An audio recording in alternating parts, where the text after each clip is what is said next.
अपनी सहेली के बेटे के विवाह में शामिल होकर पटना से पुणे लौट रही थी कि रास्ते में बनारस में रहने वाली भाभी चाची की बहू से मिलने का लोभ स्मरण नहीं कर पाई।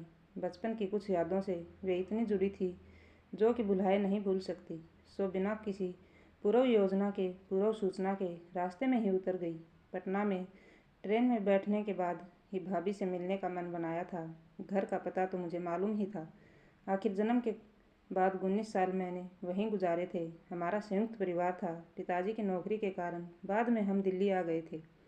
उसके बाद इधर उधर से उनके बारे में सूचना मिलती रही, लेकिन मेरा कभी उनसे मिलना नहीं हुआ था। आज 25 साल बाद उसी घर में जाते हुए अजीब सा लग रहा था। इतने सालों में भाभी में बहुत परिवर्तन आ गया होगा। पता नहीं हम एक दूसरे को पहचानेंगे भी या नहीं। यही सोचकर उनसे मिलने की उत्सुकता बढ़ती जा रही थी। अचानक पहुंचकर मैं उनको हैरान कर देना चाह रही थी। स्टेशन से जब ऑटो लेकर घर की ओर चली तो बनारस का पूरा नक्शा ही बदला हुआ था। जो सड़कें उस जमाने में सुनी रहती थी, उनमें पैदल चलना तो संभव ही नहीं दिख रहा था। बड़ी बड़ी अटारियों से शहर पटा पड़ा था। पहले जहाँ कारों की संख्या सीमित दिखाई पड़ती थी, अब उनकी संख्या अनगिनत हो गई थी। घर को पहचानने में भी दिक्कत हुई। आसपास की खाली जमीन पर अस्पताल और मॉल ने कब्जा कर रखा था। आखिर घूमते घुमाते घर पहुंच ही गई। घर के बाहर के नक्शे में कोई परिवर्तन नहीं था, इसलिए तुरंत पहचान गई। आगे क्या होगा, उसकी अनुभूति से ही धड़कनें तेज होने लगी। डोरबेल बजाई, दरवाज़ा खुला। सामने भाभी खड़ी थी। बालों में बहुत सफ़ेदी आ गई थी, लेकिन मुझे पहचानने में दिक्कत नहीं हुई। उनको देखकर मेरे चेहरे पर मुस्कान तैर गई, लेकिन उनकी प्रतिक्रिया से लग रहा था कि वे मुझे पहचानने की असफल कोशिश कर रही थी। उन्हें अधिक समय दुविधा की स्थिति में न रखकर मैंने कहा, भाभी मैं गीता। थोड़ी देर वे सोच में पड़ गई, फिर खुशी से बोली, अरे दीदी आप अचानक कैसे? खबर क्यों नहीं की मैं स्टेशन लेने आ जाती। कितने सालों बाद मिले हैं। उन्होंने मुझे गले से लगा लिया और हाथ पकड़कर घर के अंदर ले गई। अंदर का नक्शा पूरी तरह से बदला हुआ था। चाचा चाची तो कब के काल कविलित हो गए थे। 2 नंदें थी, उनका विवाह हो चुका था। भाभी की बेटी की भी शादी हो गई थी। एक बेटा था जो ऑफिस गया हुआ था। मेरे बैठते ही वे चाय बना कर ले आई। चाय पीते पीते मैंने उनको भरपूर नज़रों से देखा। मक्खन की तरह गोरा चेहरा अपनी चिकनाई खोकर पाषाण जैसा कठोर और भावहीन हो गया था।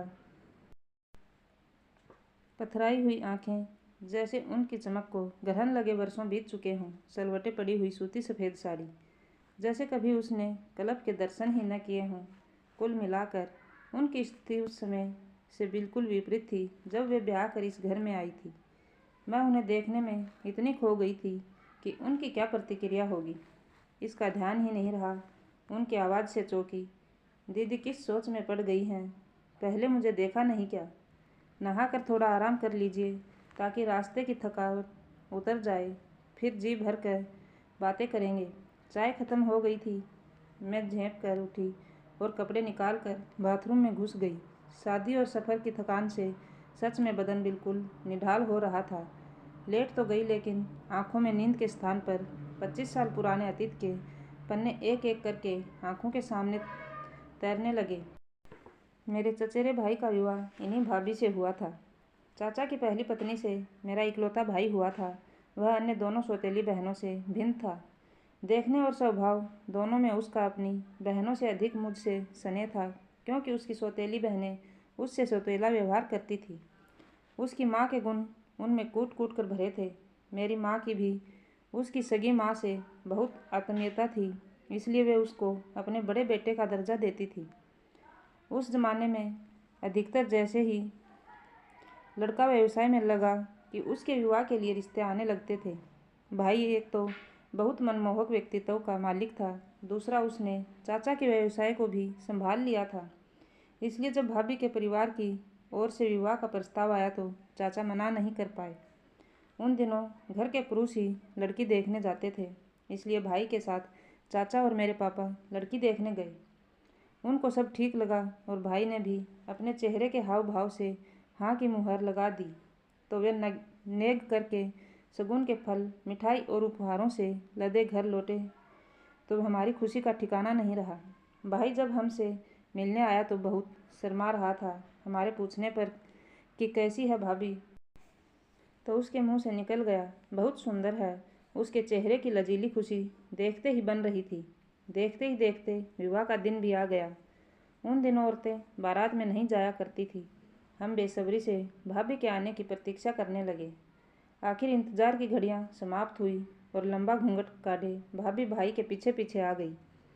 चाची ने उन्हें औरतों के झुंड के बीचों बीच बैठा दिया। मुंह दिखाई की रस्म अदायगी शुरू हो गई। पहली बार ही जब उनका घूंघट उठाया गया तो मैं उनका चेहरा देखने का मौका हाथ से जाने नहीं देना चाहती थी, और जब मैंने उन्हें देखा तो मैं देखती ही रह गई। उस अद्भुत सौंदर्य की स्वामिनी को मक्खन सा झक सफ़ेद रंग, बेदाग और लावण्यपूर्ण चेहरा, आंखों में हजारों सपने लिए सपनीली आंखें, थोड़ा माथा, काले घने बालों का बड़ा सा जुड़ा तथा खुशी से उनका चेहरा और भी दपदपा रहा था। वे कुल मिलाकर किसी अप्सरा से कम नहीं लग रही थी। सभी औरतें आपस में उनकी सुंदरता की चर्चा करने लगी। भाई विजयी मुस्कान के साथ इधर उधर घूम रहा था। इससे पहले उसे कभी इतना खुश नहीं देखा था। उसको देखकर हमने सोचा माँ तो जन्म देते ही दुनिया से विदा हो गई थी, चलो कम से कम अपनी पत्नी का तो वह सुख देखेगा। विवाह के समय भाभी मात्र 16 साल की थी। मेरी हम उम्र चाची को उनका रूप फूटी आंखों नहीं सुहाया, क्योंकि अपनी बदसूरती को लेकर वे हमेशा कुंठित रहती थी। अपना आक्रोश जब तब भाभी के क्रियाकलापों में मीन मेख निकाल कर शांत करती थी। कभी कोई उनके रूप की प्रशंसा करता तो छूटते ही बोले बिना नहीं रहती थी। रूप के साथ थोड़े गुण भी तो होने चाहिए थे, किसी काम के योग्य नहीं है। दोनों नंदे भी कटाक्ष करने में नहीं चूकती थी। बेचारी चुपचाप सब सुन लेती थी, लेकिन उसकी भरपाई भाई से हो जाती थी। हम भी मुक्त दर्शक बने सब देखते रहते थे। कभी कभी भाभी मेरे व माँ के पास आकर अपना मन हल्का कर लेती थी, लेकिन माँ भी असहाय थी, क्योंकि चाची के सामने बोलने की किसी की हिम्मत नहीं थी। मैं मन ही मन सोचती, मेरी हम उम्र भाभी और मेरे जीवन में कितना अंतर है। शादी के बाद ऐसा जीवन जीने से तो कुंवारा रहना ही अच्छा है। मेरे पिता पढ़े लिखे होने के कारण आधुनिक विचारधारा के थे। इतनी कम उम्र में मैं अपने विवाह की कल्पना नहीं कर सकती थी। भाभी के पिता के लिए लगता है उनके रूप की सुरक्षा करना कठिन हो गया था। जो बेटी का विवाह करके अपने कर्तव्यों से उन्होंने छुटकारा पा लिया। भाभी ने 8वीं की परीक्षा दी ही थी अभी। उनकी सब नीली आंखों में आंसू भरे रहते थे। अब चेहरे की चमक भी फीकी पड़ गई थी। विवाह को अभी 3 महीने भी नहीं बीते होंगे कि भाभी गर्भवती हो गई। मेरी भोली भाभी, जो स्वयं एक बच्ची थी, अचानक अपने माँ बनने की खबर सुनकर हक्की बक्की रह गई और आंखों में आंसू उमड़ आए। अभी तो वे विवाह का अर्थ भी अच्छी तरह समझ नहीं पाई थी। वे रिश्तों को ही पहचानने में लगी हुई थी। मातृत्व का बोझ कैसे वहन करेंगी, लेकिन परिस्थितियाँ सब कुछ सिखा देती हैं। उन्होंने भी स्थिति से समझौता कर लिया और भाई पितृत्व के लिए मानसिक रूप से तैयार हो गया, लेकिन उसके चेहरे पर अपराध भावना साफ झलकती थी कि जागरूकता की कमी होने के कारण भाभी को इस स्थिति में लाने का दोषी वही है। मेरी माँ कभी कभी भाभी से पूछकर कि उन्हें क्या पसंद है बनाकर चुपचाप उनके कमरे में पहुंचा देती थी। बाकी किसी को तो उनसे कोई हमदर्दी न थी। परसों का समय आ पहुंचा। भाभी ने चांद सी बेटी को जन्म दिया। नन्ही परी को देखकर वे अपना सारा दुख दर्द भूल गई और मैं तो खुशी से नाचने लगी। लेकिन यह क्या, बाकी लोगों के चेहरों पर लड़की पैदा होने की खबर सुनकर मातम छा गया। भाभी की नंदे और चाची सभी तो स्त्री हैं और उनकी अपनी भी तो 2 बेटियां ही हैं। फिर ऐसा क्यों, मेरी समझ से परे की बात थी। लेकिन एक बात तो तय थी कि औरत ही औरत की दुश्मन होती है। मेरे जन्म पर तो मेरे पिताजी ने शहर भर में लाडू बांटे थे। कितना अंतर था मेरे चाचा और पिताजी में। वे केवल 1 साल ही तो छोटे थे उनसे। एक ही माँ से पैदा हुए दोनों, लेकिन पढ़े लिखे होने के कारण दोनों की सोच में ज़मीन आसमान का अंतर था। मातृत्व से गौरवान्वित होकर भाभी और भी सुडौल व सुंदर दिखने लगी थी। बेटी तो जैसे उनको मन बहलाने का खिलौना मिल गई थी। कई बार तो वे उसे खिलाते खिलाते गुनगुनाने लगती थी। अब उनके ऊपर किसी के तानों का कोई प्रभाव नहीं पड़ता था। माँ बनते ही औरत कितनी आत्मविश्वास और आत्मसम्मान से पूर्ण हो जाती है, उसका उदाहरण भाभी के रूप में मेरे सामने था। अब वे अपने प्रति गलत व्यवहार की प्रतिक्रिया स्वरूप प्रतिरोध भी करने लगी थी। इसमें मेरे भाई का भी सहयोग था, जिससे हमें बहुत सुखद अनुभूति होती थी। इसी तरह समय बीतने लगा और भाभी की बेटी 3 साल की हो गई तो फिर से उनके गर्भवती होने का पता चला और इस बार भाभी की प्रतिक्रिया पिछली बार से एकदम विपरीत थी। परिस्थितियों ने और समय ने उनको काफ़ी परिपक्व बना दिया था। गर्भ को 7 महीने बीत गए और अचानक हृदय विदारक सूचना मिली कि भाई की घर लौटते हुए सड़क दुर्घटना में मृत्यु हो गई है। यह अनहोनी सुनकर सभी लोग स्तंभित रह गए। कोई भाभी को मनुष्य बता रहा था तो कोई अजन्मे बच्चे को कोस रहा था कि पैदा होने से पहले ही बाप को खा गया। यह किसी ने नहीं सोचा कि पति विहीन भाभी और बाप के बिना बच्चे की जिंदगी में कितना अंधेरा हो गया है। उनसे किसी को सहानुभूति नहीं थी। समाज का यह रूप देखकर मैं कांप उठी और सोच में पड़ गई कि यदि भाई कम उम्र लिखवा कर लाए हैं या किसी की गलती से दुर्घटना में वे मारे गए हैं तो इसमें भाभी का क्या दोष। इस दोष से पुरुष जाति क्यों वंचित रहती है। एक एक करके उनके सारे सुहाग चिन्ह धो पोंछ दिए गए। उनके सुंदर कोमल हाथ जो हर समय मीनाकारी वाली चूड़ियों से सजे रहते थे, वे खाली कर दिए गए। उन्हें सफ़ेद साड़ी पहनने को दी गई। भाभी के विवाह की कुछ साड़ियों की तो अभी तक तय भी नहीं खुल पाई थी। वे तो जैसे पत्थर सी बेजान हो गई थी और जड़वत सभी क्रियाकलापों को निःशब्द देखती रही। वे स्वीकार ही नहीं कर पा रही थी कि उनकी दुनिया उजड़ चुकी है। एक भाई ही तो थे जिनके कारण वे सब कुछ सहकर भी खुश रहती थी। उनके बिना वे कैसे जीवित रहेंगी। मेरा हृदय तो चित्कार करने लगा कि भाभी की ऐसी दशा क्यों की जा रही थी। उनका कसूर क्या था। पत्नी की मृत्यु के बाद पुरुष पर तो न तो लांछन लगाए जाते हैं, न ही उनके स्वरूप में कोई बदलाव आता है। भाभी के मायके वाले भाई की तेरहवीं पर आए और उन्हें साथ ले गए कि वे यहाँ के वातावरण में भाई को याद करके तनाव में और दुखी रहेगी, जिससे आने वाले बच्चे और भाभी के स्वास्थ्य पर बुरा असर पड़ेगा। सब ने शहर से उनको भेज दिया, यह सोचकर कि जिम्मेदारी से मुक्ति मिली। कुछ दिनों बाद उनके पिताजी का पत्र आया कि वे भाभी का प्रसव वहीं करवाना चाहते हैं। किसी ने कोई एतराज़ नहीं किया और फिर यह खबर आई कि भाभी के बेटा हुआ है। हमारे यहाँ से उनको बुलाने का कोई संकेत दिखाई नहीं पड़ रहा था, लेकिन उन्होंने बुलावे का इंतज़ार नहीं किया और बेटे के 2 महीने का होते ही अपने भाई के साथ वापस आ गई। कितना बदल गई थी भाभी। सफ़ेद साड़ी में लिपटी हुई, सोना माथा, हाथ में सोने की एक एक चूड़ी। बस उन्होंने हमें बताया कि उनके माता पिता उनको आने नहीं दे रहे थे कि जब उसका पति ही नहीं रहा तो वहाँ जाकर क्या करेगी। लेकिन वे नहीं मानी। उन्होंने सोचा कि वे अपने माँ बाप पर बोझ नहीं बनेंगी और जिस घर में ब्याह कर गई हैं वहीं से उनकी अर्थी उठेगी।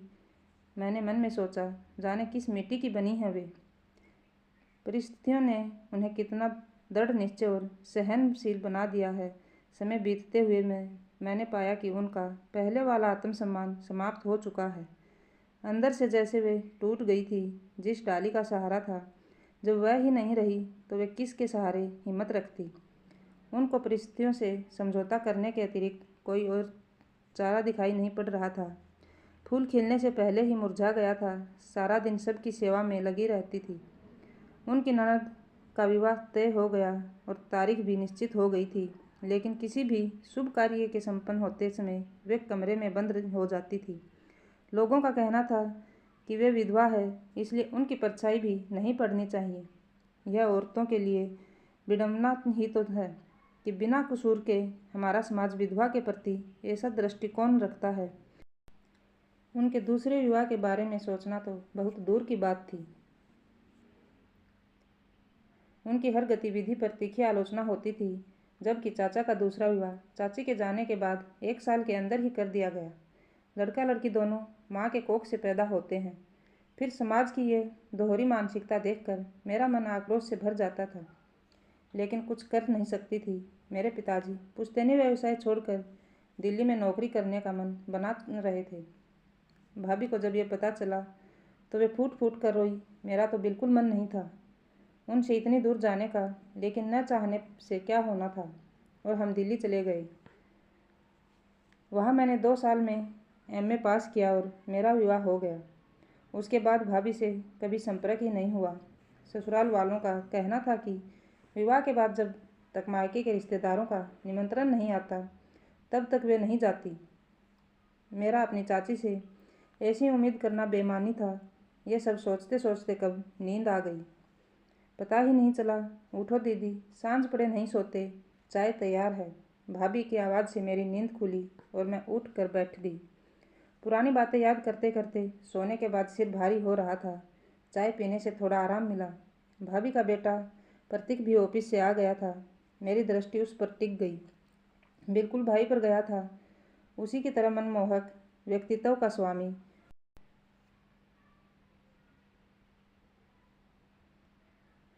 उसी तरह बोलती आंखें और गोरा रंग। इतने वर्षों बाद मिली थी भाभी से, समझ ही नहीं आ रहा था कि बात कहाँ से शुरू करूँ। समय कितना बीत गया था। उनका बेटा साल भर का भी नहीं था जब हम बिछड़े थे। आज इतना बड़ा हो गया है। पूछना चाह रही थी उनसे कि इतने अंतराल तक उनका वक्त कैसे बीता। बहुत कुछ तो उनके बाहरी आवरण ने बता दिया था कि वे उसी में जी रही है जिसमें मैंने उनको छोड़ कर गई थी। इससे पहले कि मैं बातों का सिलसिला शुरू करूं, भाभी का स्वर सुनाई दिया। दामाद जी क्यों नहीं आए? क्या नाम है बेटी का? क्या कर रही है आजकल? उसे क्यों नहीं लाई? इतने सारे प्रश्न उन्होंने एक साथ पूछ डाले। मैंने सिलसिलेवार उत्तर दिया। इनको तो अपने काम से फुर्सत नहीं है। मीनू के इम्तिहान चल रहे थे, इसलिए भी इनका आना नहीं हुआ। वैसे भी मेरी सहेली के बेटे की शादी थी, इनका आना ज़रूरी भी नहीं था। और भाभी, आप कैसी हो?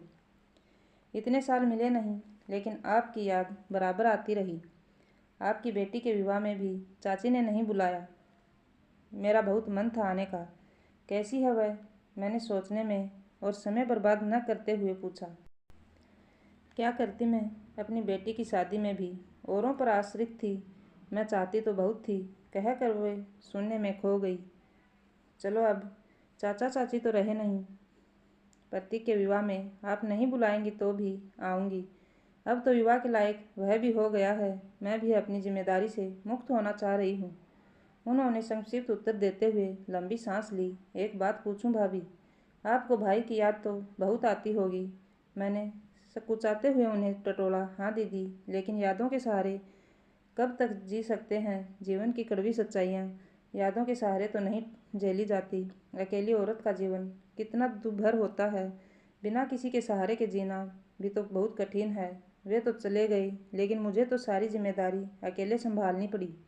अंदर से रोती थी और बच्चों के सामने हंसती थी कि उनका मन दुखी न हो, वे अपने को अनाथ न समझें। एक सांस में वे बोली जैसे उन्हें कोई अपना मिला, दिल हल्का करने में के लिए। हाँ भाभी, आप सही हैं।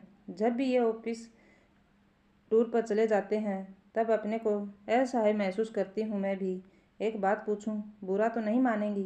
कभी आपको किसी पुरुष साथी की आवश्यकता नहीं पड़ी? मेरी हिम्मत उनकी बातों से बढ़ गई थी। क्या बताऊं दीदी, जब मन बहुत उदास होता था तो लगता था किसी के कंधे पर सिर रख कर खूब रोऊं, और वह कंधा पुरुष का हो, तभी हम सुरक्षित महसूस कर सकते हैं। उसके बिना औरत बहुत अकेली है। उन्होंने बिना संकोच के कहा। आपने कभी दूसरे विवाह के बारे में नहीं सोचा? मेरी हिम्मत बढ़ती जा रही थी। कुछ सोचते हुए वे बोली, क्यों नहीं दीदी, पुरुषों की तरह औरतों की भी तो तन की भूख होती है।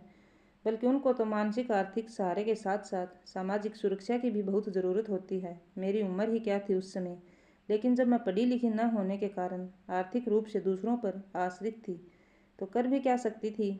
इसलिए मैंने सबके विरुद्ध होकर अपने गहने बेचकर आस्था को पढ़ाया, जिससे वह आत्मनिर्भर होकर अपने निर्णय स्वयं ले सके। समय का कुछ भी भरोसा नहीं, कब करवट बदले। उनका बेबाक उत्तर सुनकर मैं अचंभित रह गई। और मेरा मन करुणा से भर गया। सच में जिस उम्र में वे विधवा हुई थी, उस उम्र में तो आजकल कोई विवाह के बारे में सोचता भी नहीं है। उन्होंने इतना समय अपनी इच्छाओं का दमन करके कैसे काटा होगा, सोचकर ही मैं सिहर उठी थी। हाँ भाभी, आजकल तो पति की मृत्यु के बाद भी उनके बाहरी आवरण में और क्रियाकलापों में विशेष परिवर्तन नहीं आता और पुनर्विवाह में भी कोई अड़चन नहीं डालता। पढ़ी लिखी होने के कारण आत्मविश्वास और आत्मसम्मान के साथ जीती है। होना भी यही चाहिए। आखिर उनको किस गलती की सज़ा दी जाए। बस अब तो मैं थक गई हूँ। मुझे अकेली देखकर लोग वासना भरी नज़रों से देखते हैं। कुछ अपने खास रिश्तेदारों के भी मैंने असली चेहरे देख लिए। तुम्हारे भाई के जाने के बाद, अब तो प्रतीक के विवाह के बाद मैं संसार से मुक्ति पाना चाहती हूँ। कहते कहते भाभी की आंखों से आंसू बहने लगे। समझ नहीं आ रहा था कि ऐसा न करने के लिए कहकर उनका दुख बढ़ाऊंगी या सांत्वना दूंगी। मैं शब्दहीन उनसे लिपट गई और वे अपना दुख आंसुओं के सहारे हल्का करती रही। ऐसा लग रहा था कि बरसों से रुके हुए आंसू मेरे कंधे का सहारा पाकर निर्बाध गति से बह रहे थे और मैंने भी उनके आंसू बहने दिए। अगले दिन ही मुझे लौटना था। भाभी से जल्दी ही मिलने का था। अधिक दिन उनके साथ रहने का वादा करके मैं भारी मन से ट्रेन में बैठ गई। वे प्रतीक के साथ मुझे छोड़ने के लिए स्टेशन आई थी। ट्रेन के दरवाजे पर खड़े होकर हाथ हिलाते हुए उनके चेहरे की चमक देखकर मुझे सुकून मिला कि चलो मैंने उनसे मिलकर उनके मन का बोझ तो हल्का किया।